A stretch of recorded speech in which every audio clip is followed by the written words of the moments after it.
Can Sean O'Malley become UFC champion? Sean O'Malley just put in another impressive performance, extending the falling Almeida's losing streak to 4 fights. O'Malley's exciting style has earned him 4 performance bonuses in 6 UFC fights. And the excitement hasn't gone unnoticed, with O'Malley now having over 1.4 million Instagram followers, already the 3rd most followers in the entire bantamweight division.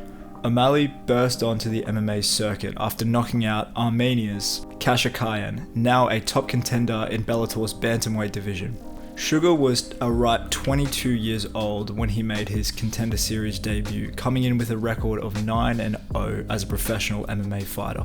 After bringing UFC president Dana White to his feet with a right-hand KO, which now has over 6 million views on YouTube, O'Malley earned himself a UFC contract. His UFC debut would come 5 months later in the Ultimate Fighter final against Terrion Ware, who had just lost his UFC debut. After a fight where both men gave it everything, O'Malley won the decision. His second fight would come 3 months later on a UFC pay-per-view main card, an achievement that took even Conor McGregor 4 fights. His opponent came in the form of former CES champion Andre Sukumthut. After 2 dominant rounds, O'Malley's foot was compromised in the 3rd, forcing him to coast through grappling exchanges towards the end of the fight. O'Malley did enough early on to win the fight and would go on to have a viral interview with Joe Rogan, lying in pain on the ground. O'Malley then met his first bump in the road to the top, after failing an off-season drug test, testing positive for the SARM's Ostarine.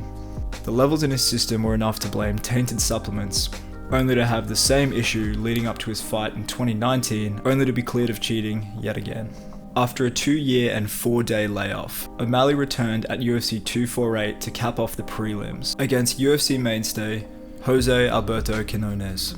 Sugar came out fast and confident, slowly picking apart Jose and finishing him just past the 2-minute mark of the fight. After not absorbing a single strike, he had a quick 3-month turnaround to then fight UFC veteran Eddie Wineland. After 2 minutes of feeling each other out in the feet, O'Malley landed a perfect right hand, knocking out Wineland cold. O'Malley's second bump on the road to the top came in the form of Marlon Vera. Both men were on the cusp of moving into the UFC bantamweight rankings. After looking good while filling out Cheeto, O'Malley seemed to roll his ankle. Later in the round, O'Malley stumbled again, this time more severely, stumbling all the way to the ground. Marlon showed killer instinct, swarming in, landing heavy ground and pound, forcing Herb Dean to stop the fight. O'Malley's injury was later diagnosed as drop foot, due to damage to the sciatic nerve. This leads us to O'Malley's recent comeback win this weekend, where he looked as good as ever. But how far can O'Malley's skill set really take him? We've seen many fighters rise up the ranks only to stumble when they meet adversity. O'Malley has overcome some small bumps in the road, but it's hard to predict how his style will be handled by the more experienced bantamweights in that division. O'Malley has this super exciting style that does have certain risks. He uses a lot of feints to control the octagon, and his head movement allows him to keep his hands low, delivering fast and powerful strikes. His diverse arsenal and lack of consistent combinations stops his opponents from getting a good read on how he's moving, often leading to them getting overwhelmed and subsequently making mistakes.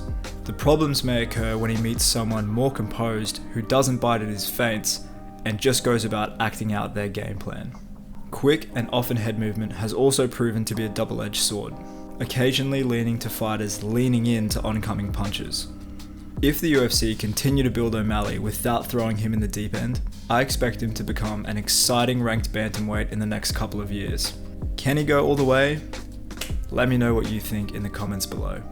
Shocking as he continues to take blows from O'Malley. Oh, that's it! That is it! Sean O'Malley with a huge right hand brings Dana White to his feet, and he is still undefeated. Wow! Sean